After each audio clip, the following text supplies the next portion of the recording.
Welcome to Alex and Annie, the Real Women of Vacation Rentals. I'm Alex. And I'm Annie.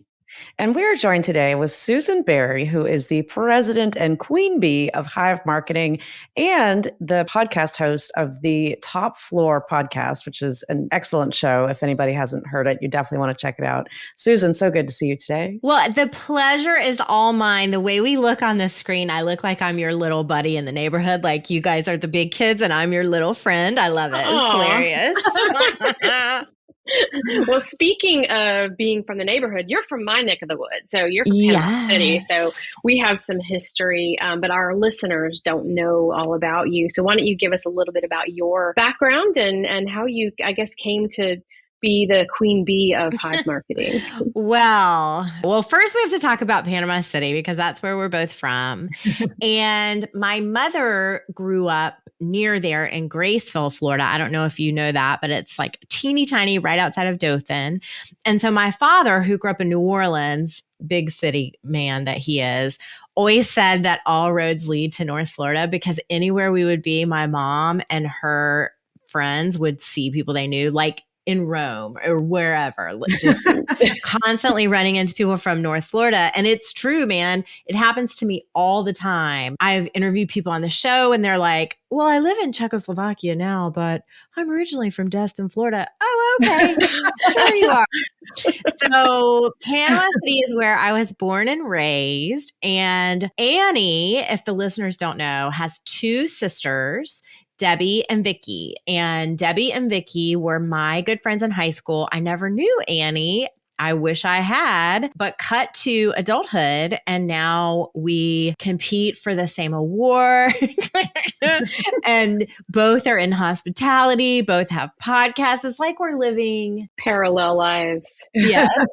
Just to say that you should have known me because I was the cooler sister. I mean, I can say that because they're not here right now. Yes, absolutely true. I think you're probably 100% correct about that. The thing about your sisters that was like such a breath of fresh air is they had good taste in music. Like when you grow up in a place like Panama City in the 80s and 90s, there is no music. Like it was like Madonna or nothing.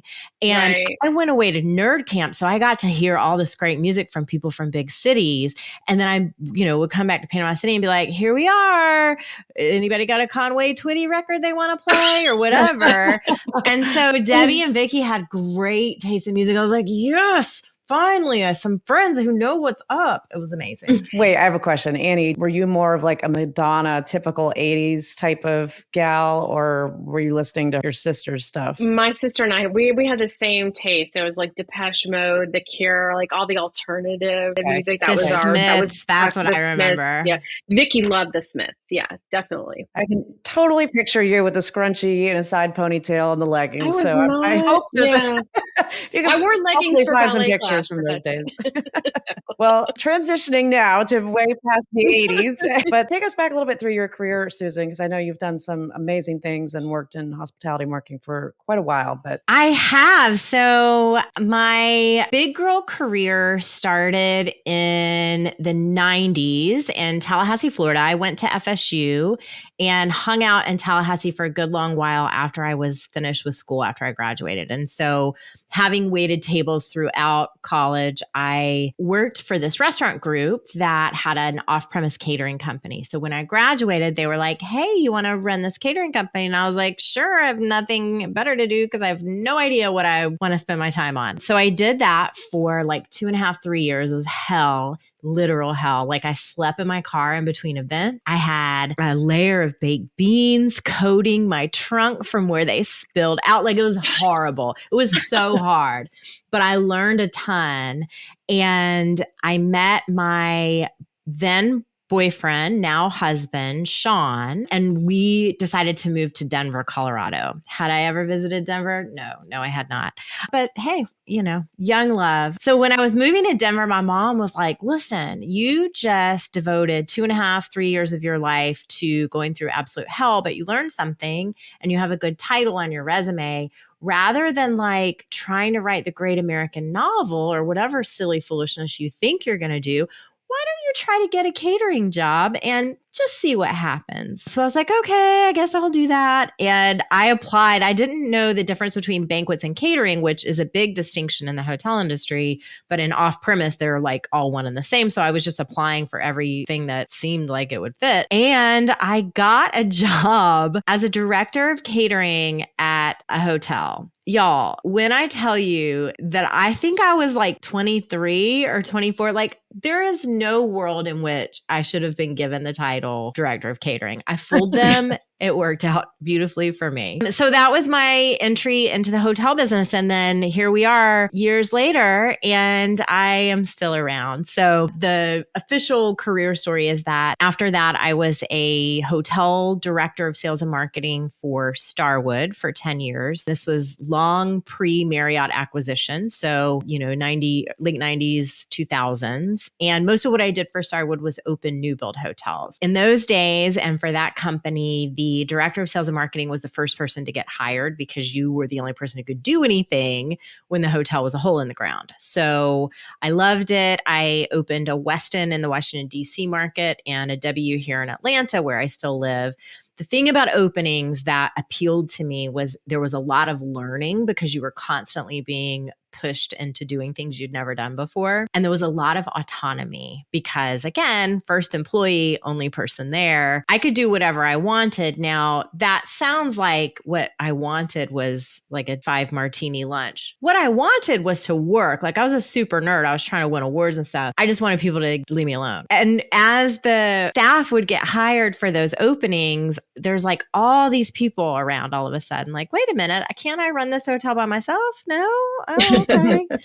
So when a lot of other people started minding my business, I realized I had a real high value for autonomy. And I left to start my company in the spring of 2009. So almost exactly 15 years ago. And my business is Hive Marketing. We do business to business marketing and commercial strategy for the hospitality industry, meaning that we work with brands, management companies, private equity ownership groups, startups, and vendors to sell, market, price, communicate, talk to each other versus helping them attract consumers as guests to stay in a hotel. Wow, that was a long speech. Why don't I hush and let you get a word in edgewise? I love it. It's really cool to see someone from Panama City. I just did an interview on another podcast recently, and the gentleman said that the reason he wanted to talk to me was because he said that really big things can happen from people that come from small communities if they just put themselves out there. Like there's just opportunity that you want and you saw it and you took it. And I love the fact that you went to Denver because I know you had no clothes to be ready for the first winter that you were there. So totally true. That in itself is a leap of faith. So you started Hive Marketing. Did you have a client when you started it? Or is this something that you just said, I have to do this. I know I have the skill set and I'm going to go find a bunch of clients? That it was part 2. And maybe it wasn't that I knew I had the skill set. So when I originally started the company, this was, 2009, I had just opened the W Atlanta downtown here in Atlanta, and we did a social media campaign for that hotel. Now, remember in those days, Facebook business pages didn't even exist yet when we started. Yeah. And Twitter was very new and all that. So it was very like Wild West days. It was successful. The campaign ended up getting replicated. We sort of were a test case and all that. So I was like, well, clearly I am a social media genius and I better get on this and start a company. So I originally started the business to help individual hotels like make their Facebook page and do content and all that. I was far too early. I mean, I remember having these conversations that now people would be like, that's not real, where the general manager would go like, well, we just aren't, that's really probably not, it's a fad. It's probably not going to last that long. Or absolutely. We have a bellman who will do it sometimes on his day off for us. So we don't really need help. Can you imagine now that people were just like, it's nothing, no big deal. But I remember that so clearly. And specifically, I was at a marketing agency. This was part of 2009 before I went to go work for Condo World. But when business pages started coming out and the marketing agency said, okay, we can start selling this as a service to these resorts and rental companies. And there's somebody on our team that said, that's like selling a library card to somebody. Like, how do you do that? Like, they could do it themselves. And we were all kind of scratching our heads. And I think that was kind of the response that you got from the hospitality clients at first too, of like, we don't need you to do that. We can do that on our own. And even if you do or we do it, like, it's a fad. It's not really going to go anywhere from here. But I love looking for things like that now in this new era of like, what are the things that we're looking at as like, is it a fad? Is it something that's going to be around in the long haul? And another 15 years from now, we'll be like, we're so glad we started that when we did. Because the companies that did invest and jump into Facebook very early on definitely have benefited. Yes. Well, what ended up happening was, I wasn't like living on the streets. I did find some people to say yes, but I also found a lot of people outside the industry. And I don't know that this is true in vacation rentals and short-term rentals, but it is for sure true in hotels, that hotels want to not only not be an early adapter, they want to be not just a late adapter, but last. They want to go last. So any like new innovation, hotels are like, cool, well, I will be walking to the end of the line. Yeah, we'll do it after they do it. Let's see how it goes for them I'll first. catch you in a couple, 3 years. So I found tons of people who wanted to hire me outside the industry. And then at the same time, people in the industry were asking for other types of consulting projects that I didn't even know existed. So like I would get, can you come and review this portfolio of luxury hotels and tell us what we're doing wrong in catering? We're not making enough catering revenue. Or can you see if this is a good place for a new hotel to be built? All stuff that like, did I have particular qualifications for? Certainly not. Did I figure it out? Yes, I did. So over time, the business evolved and sort of iterated multiple times over the 15 years to kind of get where we are today. And some of those things that people asked me to do are now like some of my favorite things to do, like help someone figure out if a new hotel is going to work. Sign me up. I love doing that. Well, you've got way more data now too, right? I mean, back then it was probably pretty limited as far as you were bringing your best judgment to the table. But now, my gosh, you've got so much at your fingertips to help with that. Yeah, that's definitely true. I mean, you can certainly do a desktop feasibility study without having to hire one of the big consulting companies. It doesn't hurt to pay for that information, but you can do it like if you want.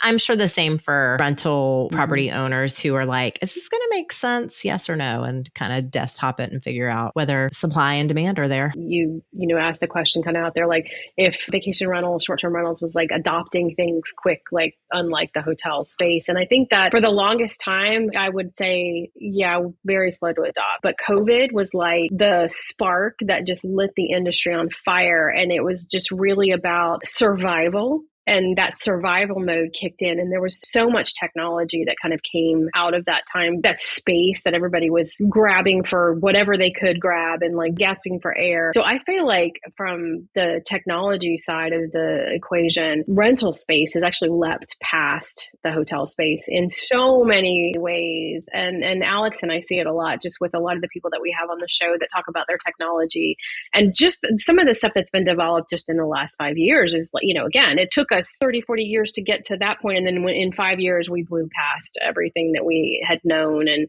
it's really, really interesting. But I wanted to ask, like, so you started doing this. And so, one of the things Alex and I talk a lot about is we talk to a lot of women that are in hospitality. And, coming from a small town in the South, there's a lot of that good old boy networking that happens. Alex experienced it in Myrtle Beach, but you were in Atlanta, you had been in Denver and Atlanta, so you'd been in like some city environments, but certainly I would imagine you experienced a little bit of that breaking out of being just a manager or a director at a hotel. Yes, you were with a big hotel company. Starwood was a huge company, but how did you find it as a woman starting a business within hospitality that had been very dominated by men? Gosh, such a hard question to answer because I don't think that there are geographical or size population restrictions on sexism. I think sexism is a system that we all exist in, and it happens in small towns. It happens just as much in big, giant cities.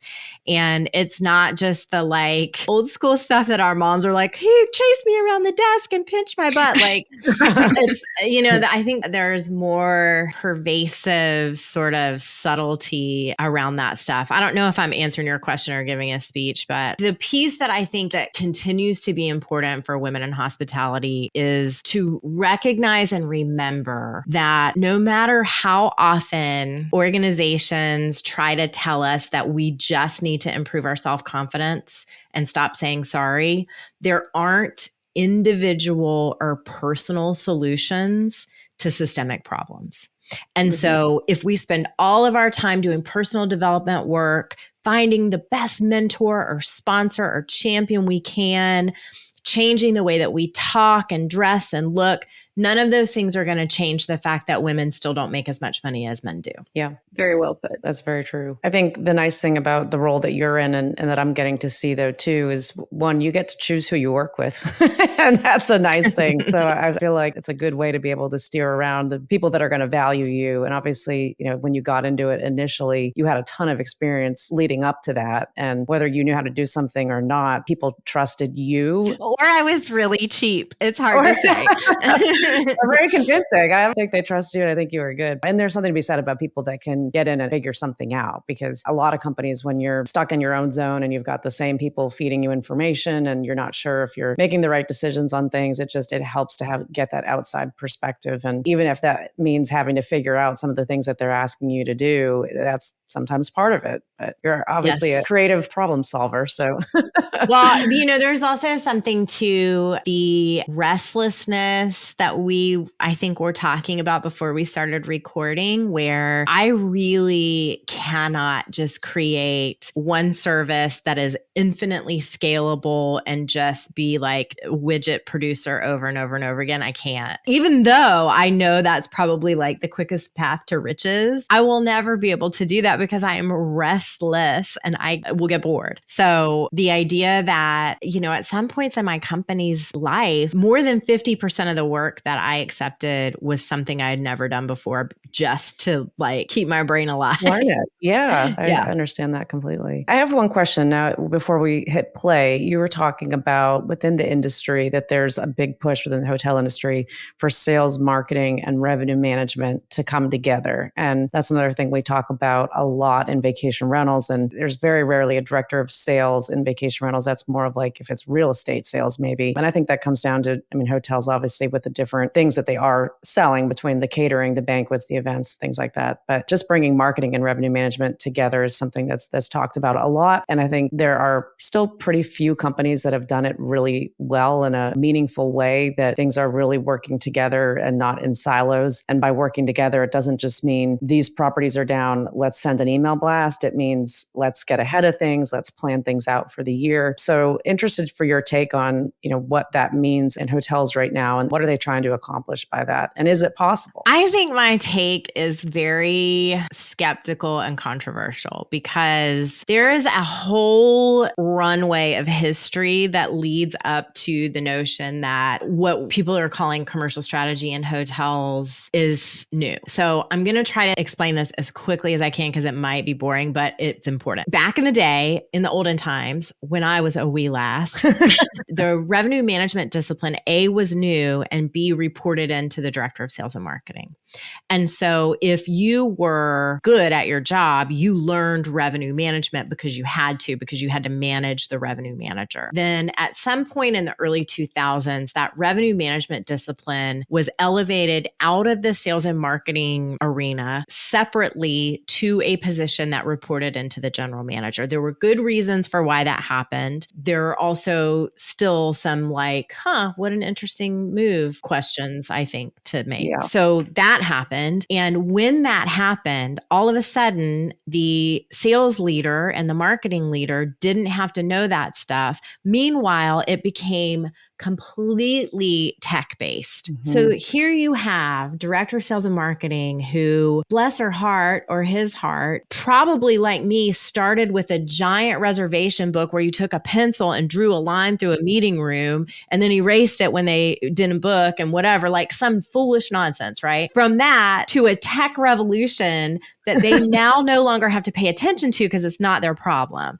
So directors of sales and marketing gave up internal market share in a hotel. They were like, oh, I'm just not tech savvy. Let me get my fax machine out and we'll see what we can do.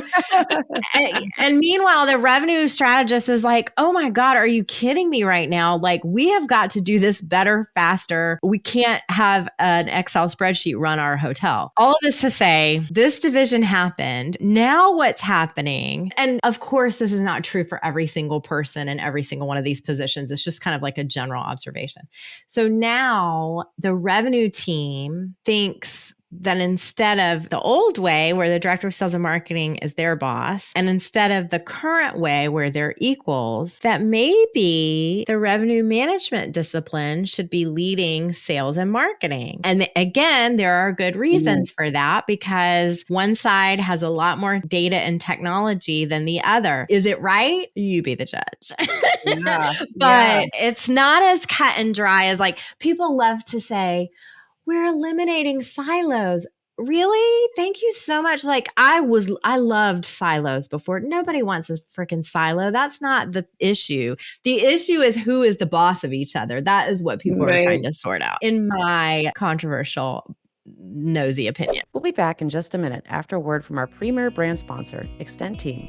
So I'm Cheyenne Hayes, working with Red Rock Vacation Rentals in Southern Utah, and we started working with Extend Team almost a year ago. So we have used them for our guest servicing department. I know that they offer employees for different things, but we've used them strictly for guest servicing. And we work really hard to kind of protect our brand and kind of have everybody operating at the same level of service. And when we considered going with Extend Team, we told them kind of what our apprehension was, and they reassured us, and they have completely delivered on that promise. So we were very clear to Extend Team of, we want somebody that has some hospitality background, huge customer service focus. We specifically were looking for somebody that could continue to manage all of the leads and inquiries that were coming in, as well as handling all of the in-house guest communication that's going on through the evening. Without question, partnering up with Extend Team has been one of the best decisions that we've made in the last year. We take a lot of pride in the customer service that we can offer during business hours, and to be able to extend that all the way to midnight every single day with the same level of customer service and the response times has been absolutely amazing. Our guest review scores have gone up. Our team members are feeling more connected to the process, going 24 hours a day almost. It's been a huge blessing in every way. It's been helpful as far as labor management. It's been helpful for continuing our brand, more hours of the day. Guests get responses faster. Everything about the partnership has been a huge blessing for us. We would do it again for sure. The best news is Extend Team has an exclusive offer just for listeners of Alex and Annie podcast. Receive 50% off your onboarding fee when you visit extendteam.com/Alex and Annie or mention our podcast when you contact them.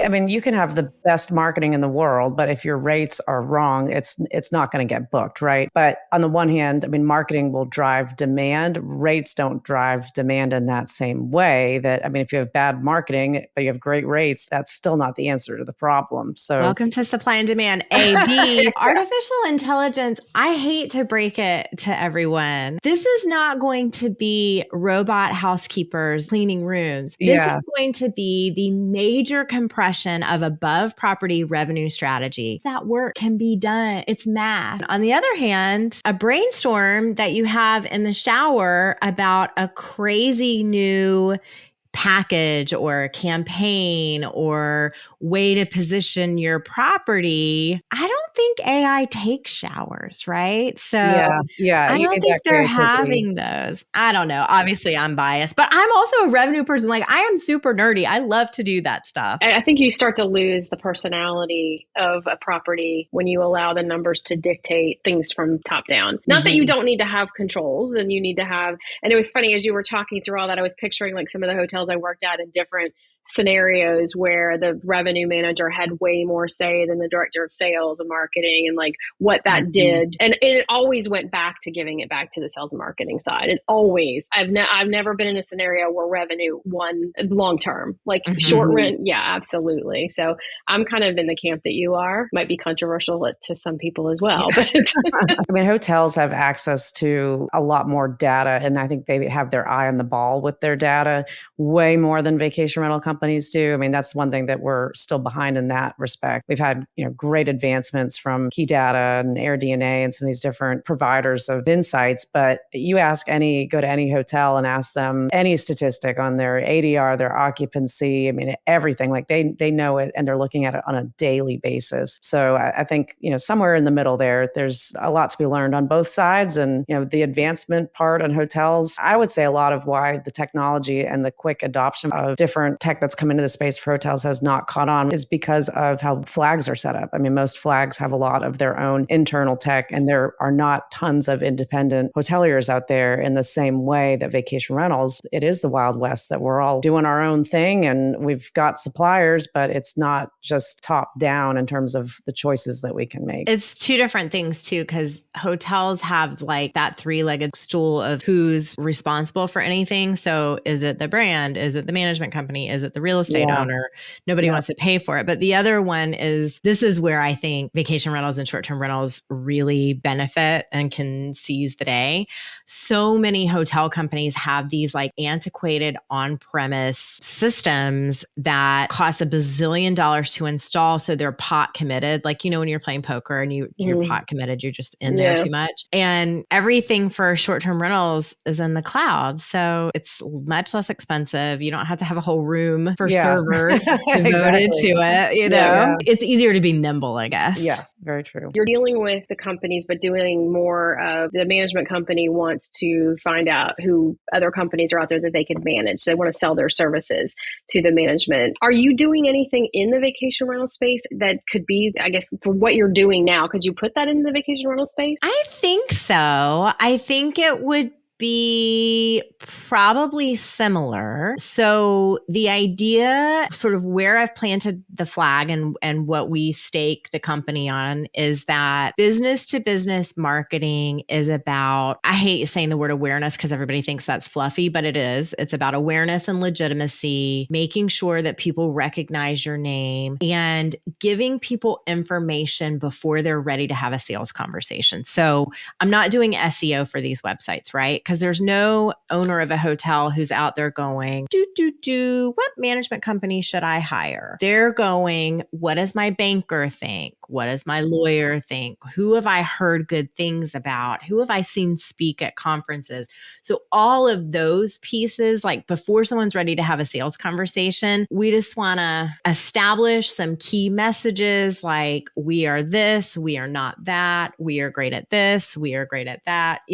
Like, here are our executives. They're very visible in the industry. Our employer brand is good, so you can rest assured that we're going to keep your hotel staffed. Like, all of those things. What I think is tough is that sometimes people, and I mean, I run into this with clients, and I'm sure that y'all have too, think that like every LinkedIn message is part of a sales conversation. So they're like, if you need help with cleaning your grill, call 1-800-grillcleaners.com. I'd be happy to help you. You're not in a sales conversation with your LinkedIn audience. You're just not. You're in a conversation, a real conversation, maybe a fake conversation, but it's a conversation.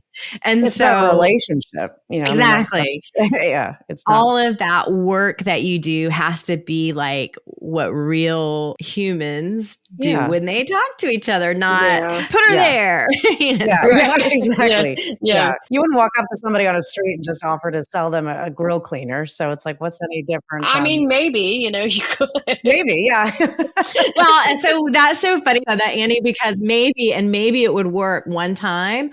And then the one time at work, that client would fixate on that one stupid tactic instead Yes, of right. like a exactly. lifetime of proven tactics forever Yeah. and ever. Amen. It's interesting. I mean, on our side of things, for property management companies wanting to grow their inventory, so to get more homeowners, I think that is one area that is not really utilized because the audience is so wide, but really using LinkedIn to get more property owners on your program. And for the most part, I feel like when you see things about other companies in our space on LinkedIn, they're showing that for other companies and within the industry, but it's not geared towards homeowners. I mean, that's what the buyer is for us versus for your types of clients that you're trying to attract for the clients you represent. They're likely on LinkedIn. So that's an easier or a better use of it, I guess. It would be hard to target, but I think you could do it because I think you could create a reputation of giving really good hosting advice. Yeah, exactly. Period.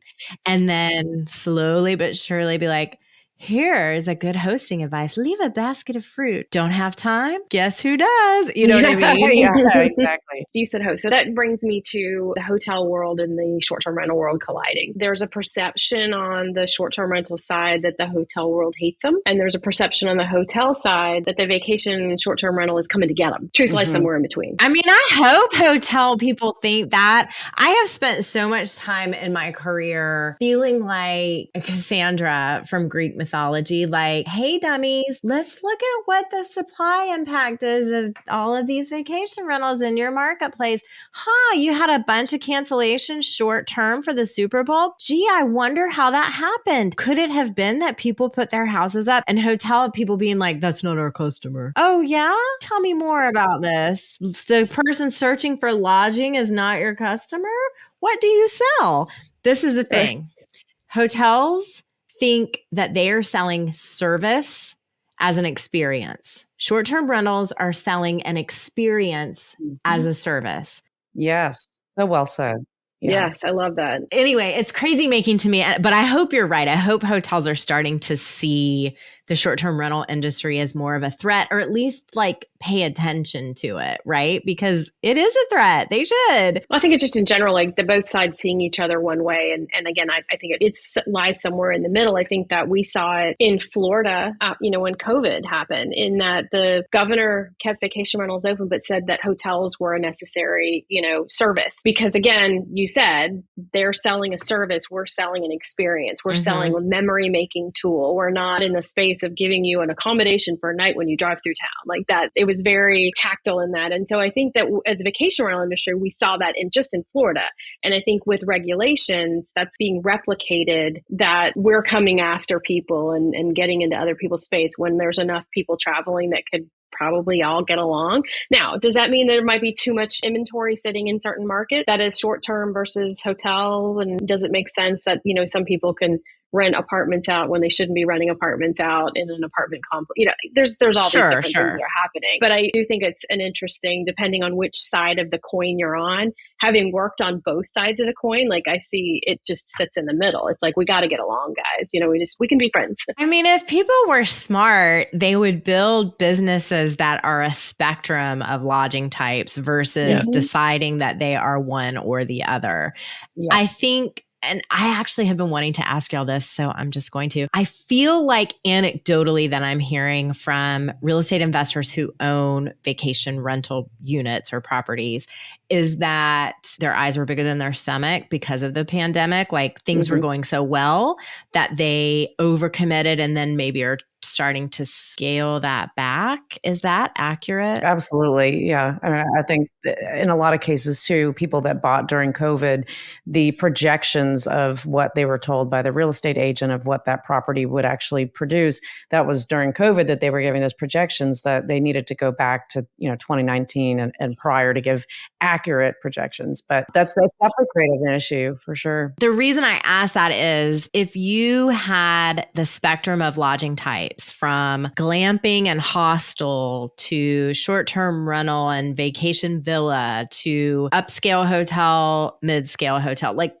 as a company, I mean, like as a huge, you're an investor or manager, whatever. You are hedging against those different demand patterns. And Annie, to your point, like if you're oversupplied in a particular market, economics is going to take care of it. Yeah. Right. Yeah. And that's what I always think. So like the biggest company that I worked for in the Panama City beach market had hotels and vacation rentals. So there was a good balance. So when we had convention space, that we could bring in big groups and we could sell the condos to the groups and they could use the vacation space and the hotel space. So I think that that's right. We're seeing that real time with some of the brand companies who are getting into vacation rentals, short-term, mid-term, long-term. They're getting into all that because I think people are starting to see, which I feel like Alex and I have talked about it for a long time. And we were being in vacation rentals. I think we all needed to find ways to survive through the off season. If you live in a beach market, I mean, you grew up here. After Labor Day, things used to just shut down and there was nothing going on here. So it was like survival of the fittest, the most creative things, what you can do with that inventory during different times of the year. So I think that vacation rentals as an industry has always been a little scrappier than hotels had to be. But now, again, the worlds are sort of merging. And I think that the branded companies are seeing the benefit of having, if you've got a customer that comes and travels for business 5 nights a week, 4 weeks out of the month, and is constantly on the road, a road warrior, but they're not bringing their family. But the one time they do go somewhere really great, there's a conference in Hawaii, they want to bring their family. They're not going to rent 4 rooms so all their kids can have a room. Yeah. I mean, it's not sustainable for a hotel company to be so short-sighted to think that Bob, who always stays in our hotel every time he comes here, is going to bring, Susan and the 4 kids to stay in 4 rooms. It doesn't make economic sense for him.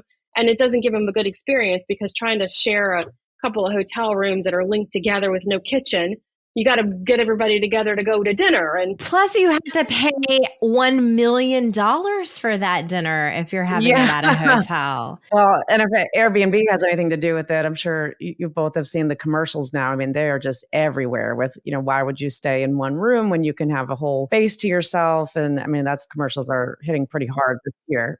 Which is an answer to Hilton's for the stay where they're like, here, welcome to your haunted house. Please clean the bathtub or whatever. Yeah, exactly. Right? Which I mean, I thought those were hilarious, but that's a good example of the short-sightedness. Like what happens in the next, God forbid we don't have it, pandemic, what inventory does Hilton have to offer that people can actually stay at? And at one point there was a rumor that they were getting into vacation rentals. Is that still out there? I haven't heard anything on it. I haven't heard, but I wouldn't be surprised. It seems like they went pretty aggressive if they are planning that, Yeah, it definitely would be. If they came out with a program, people would be like, yeah, but you didn't like us before. Like, why would we work with you now? How dare you? Yeah, right. We can't be friends. I think what I see often in Myrtle Beach market and other similar markets, at Panama City is another good example too. When you do see the groups that they've got hotels, but they have a portfolio of vacation rentals, or vice versa, they're going from one side to the other. Really, the technology at the end of the day comes down to a foundational issue because properties operate so differently and the systems are so different. And I think when you try and put one bucket into the other, it just does not work well. Specifically putting vacation rentals into hotel tech. I see that all the time. And, it really limits that growth. I think you're right.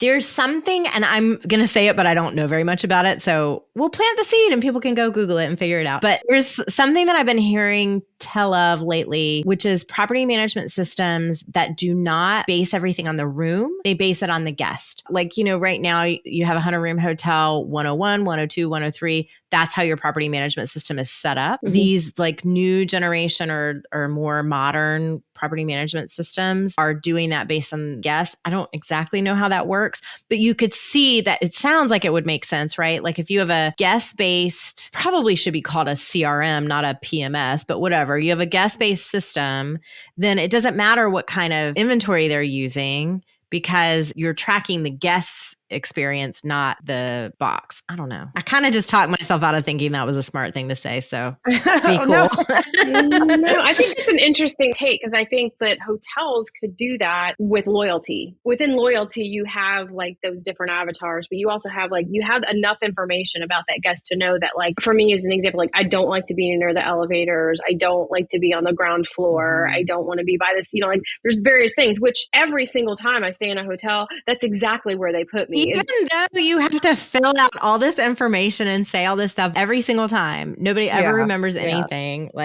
Yes. And supposedly it's sitting in your profile, but if they were actually using your profile, they would know that I didn't want to be by the elevator on the ground floor. So I could see it working to some degree. Now, one thing we haven't covered yet, Susan, your podcast, which that has just been a huge inspiration for Annie and I. I know when we first got started, Annie sent me some episodes and she was like, we got to ask her what she's using for mics and how she does editing. And I think we picked your brain quite a bit, but tell our audience a little bit about it, how it got started and how it's going. Gosh, it is the love of my life. The show is Top Floor, and the sort of lame way I describe it is that it's about the future of hospitality, because we started the show to be a show about hospitality marketing. And then another show on the podcast network where I started stopped airing episodes. And so it gave me the opportunity to talk to more people. It's a guest-driven show that basically follows my curiosity. So if I'm curious about something, we're going to talk about it. Top Floor does not just cover the hotel industry, although we are pretty focused on that just because that's the people that I know. But we've talked to people from cruises, short-term vacation rentals, restaurants, wineries, like the full gamut, all kinds of interesting people. And yeah, it's the best thing that ever happened to me. So I've been making the show for a little over 2.5 years. This week's episode, I think, was like 135, 136, something like that. So we're an always on weekly show that doesn't do seasons or anything like that. We're always on. And the reason that we can be always on is because I have a sound engineer / producer named Jonathan Albano, who is a genius and does everything hard. So all I have to do is write questions and talk. That is the secret to it. We learned that pretty quickly. When we first got started, I was doing just about all of the editing, and that was definitely not sustainable. But yikes. We've got a great editor that we work with now, and that it takes a lot of stress off our plate. But yeah, very similar. I mean, we're always on too. I hadn't really thought about it like that. We've never missed a Wednesday. I think there was like a couple times where we were almost going to miss it, and we decided to re-release an older show that we thought was relevant for the time. I mean, being that consistent, it pays off. I mean, that was great advice that we got from you and some others when we first started, and that definitely makes a difference. I just knew for myself as a listener, like I was an avid podcast listener before I ever started the show. And so I just based my show on what I liked. And Always On was one. Being consistent, like don't miss. I have missed one. I missed one a couple weeks ago. I feel embarrassed to tell y'all that I did. It was unavoidable, but I think one in like almost 3 years isn't bad. Anyway, and also the thing for me is that I love shows that have segments and sounds that I can recognize. So we put a lot of that into Top Floor too, because that is like, I'm the focus group of one. Probably everyone else is like, why do you have all these bells ringing? Because I need these sounds to let me know where we are in the episode. Thank you. Yeah, I love that. One of the things that we ask everybody that's on with us, regardless of the industry, but because we're talking hospitality, typically it's vacation rentals, this question is posed to. But what do you think within the hospitality space that is a topic that's not being talked about enough?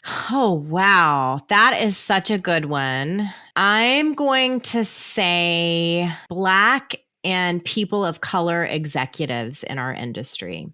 I think that every brand, management company, and many independents have organizations that are designed to help women further their careers, which is fantastic. And believe me, much needed. I don't see the same thing for Black people and people for color in our business. And those folks are so underrepresented in the C-suite and the executive level. And I think that's probably the thing that doesn't get talked about enough. I think people feel like they check their diversity box when they have a women-focused organization. And it's not just women. That might be a little bit of a buzzkill. You probably didn't want politics for the answer. Like swimming pools. It's swimming pools.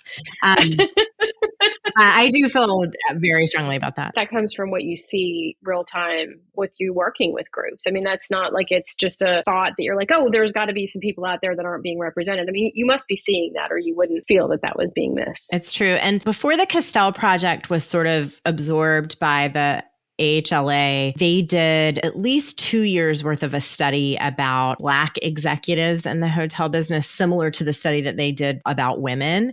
And for some reason, that study is no longer being done, but it would be interesting to see what was going on. Yeah. It's definitely not something that's talked a lot about in vacation rentals. I know that. I mean, I think diversity it really is just limited to, women topics, I'd say. It's been a pretty low volume topic at conferences, but I'm glad you brought that up. Point well taken. My pleasure. Power to the people. Yep. Well, Susan, it has been just a complete joy to have you. And this is a long time coming. We were on your show 2 sets of jobs ago for both of us. But so much fun to chat with you and would love to connect you with our audience. So if they want to get in touch with you, what's the easiest way for them to reach out? I think that email susan.berry@hive-like-a-beehive-marketing.com or LinkedIn. LinkedIn is my favorite place to hang out and stir the pot. Kick the hive, as one of my friends says. I love that. Well, if anybody wants to reach out to Annie and I, you can go to alexandanniepodcast.com. And until next time, thanks for tuning in, everyone.